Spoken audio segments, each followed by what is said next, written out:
Is it the look in your eyes? Or just this dancing juice? Oh, baby, I think I wanna marry you. Molly, the person who talks about things. Hi guys, welcome to my YouTube. This is Stephanie. Hello. She's an ENFJ, I'm Molly. We're both feeling a little bit like we look like Hell. grogs. Just kind of a lazy feeling. I'm wearing PJ pants, but it doesn't matter. We're just on a road trip and we're here for comfort. This video is going to be about burnout. Because an INFJ, a young INFJ, requested we talk about burnout. And so let's talk about it. So she wanted advice, and I always feel funny giving advice just because it's like a not one size fits all sort of situation. So I can talk about sort of what I think has been useful for me and what has been useful for her. I guess starting off, I'm gonna go up here. This is more flattering. I can get very exhausted from groups, big groups of people especially. I get very easily drained and tired socially of going like, oh. That's how I socialize. So a few things that have helped me are, one, identifying it, but also not being too attached to it.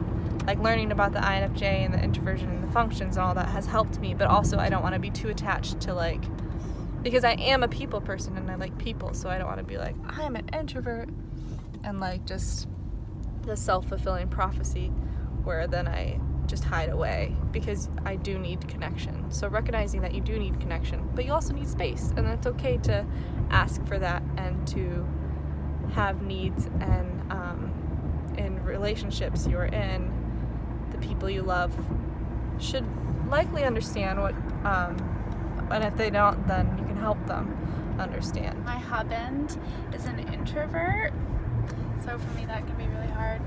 And I had a therapist who, I've talked about this I guess with a couple of my therapists actually, now that I think about it. One was, because he's also a highly sensitive person, HSP. And so when he gets home from work, he needs a minute.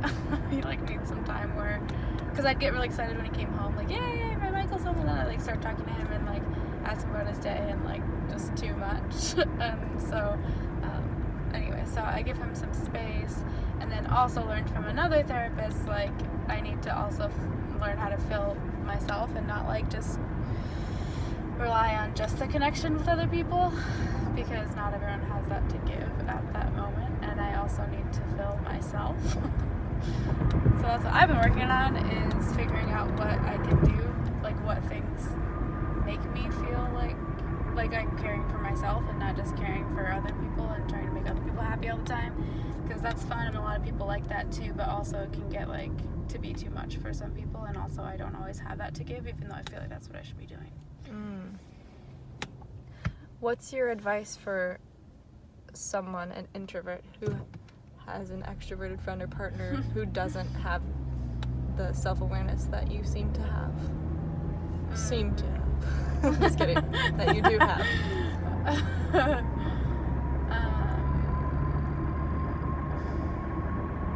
a good question.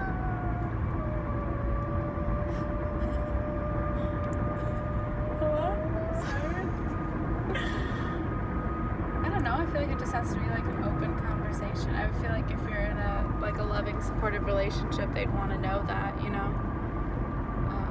and it's not about them, so as much as you can remind them of that. There's a lot of boundary setting I feel like you have to do in your relationships. And maybe working together to explore things that I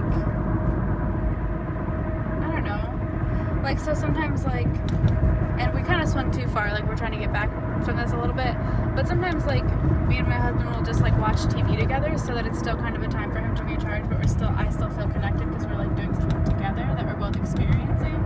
So it could be also a matter of I was literally just thinking about that, and it's funny because I made a video about this already, but I didn't like how it turned out. Oh, really? And I said that very thing. I can't right now. Can we just watch a movie or something? So still doing something with him, but that's not taking up energy, which doesn't always happen. Like, for a person, you might still be absorbing their energy, but for me personally, with certain people, I don't feel as drained. So, and certain activities, I can learn to kind of relax. So yeah, I guess our advice is communicate, find a healthy balance, love yourself.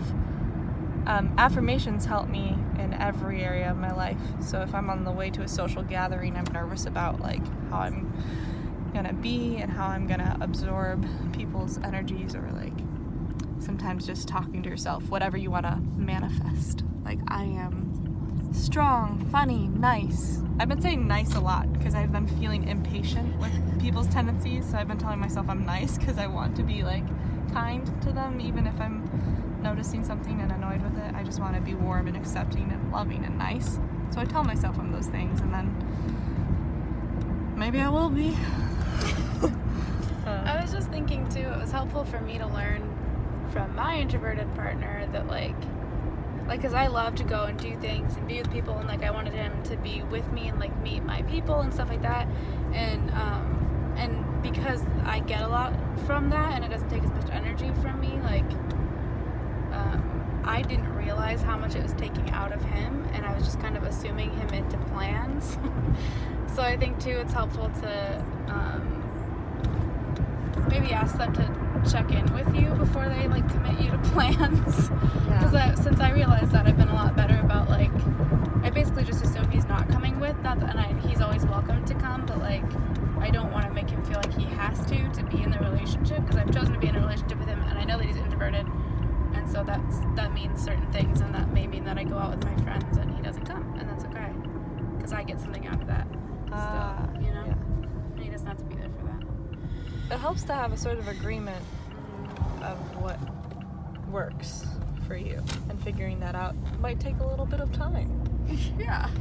Those are our voices of just like, we're giving advice and making a video. I have a hood on now. Anyways, love yourself, and we do need people. That's always a weird thing to recognize. Like, as much as you feel like you could just isolate yourself in the woods for forever. Thoreau. Is that how you pronounce his name? Yeah. Okay, good. It's funny when you read something and then you don't say it, and then when you say it, it's like, did I say it right? But I think too, on the other end, I feel like you're speaking for introverts, you need people, but speaking for extroverts, you need yourself too. I feel like I had neglected that for a really long time. Like, I felt like I needed to be with people. Like, I'd get in these really low spells and I didn't recognize it was a low spell. I would just try to like hang out with people. Sorry, I feel like you keep trying to end the video and I'm just talking. This is rich. Oh boy.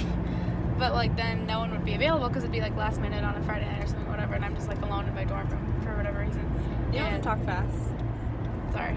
I'm just alone in my can dorm room for whatever reason, and no one's available, and then I felt like really, really low and alone and stuff, but it was like, I definitely wasn't like alone. I was at that time, but it's not like I didn't have friends or anything, they were just all busy, but I didn't really know how to be by myself, so it felt really like overwhelming, and it felt bad, but it doesn't have to. Mm-hmm. You just have to figure out what feeds you in those moments, and for me that was hard because I wasn't used to having that time and I didn't know what to do with it. Balance.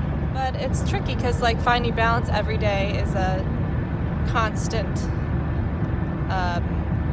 battle of the balances. Balancing act. So I hope that you're able to find balance in your social life. It's like you have to consistently set boundaries and work on yourself and balance things, and then communicate. People around you, and then piece of cake. Easy peasy. Yeah. Also, one more thing. Sometimes, as an INFJ with FE in your auxiliary, ISFJs also experience this. I think sometimes your mood shifts. And you might not even notice, maybe, and someone else will notice and be like, are you hungry or are you okay? Sometimes that's a clue that maybe you're not.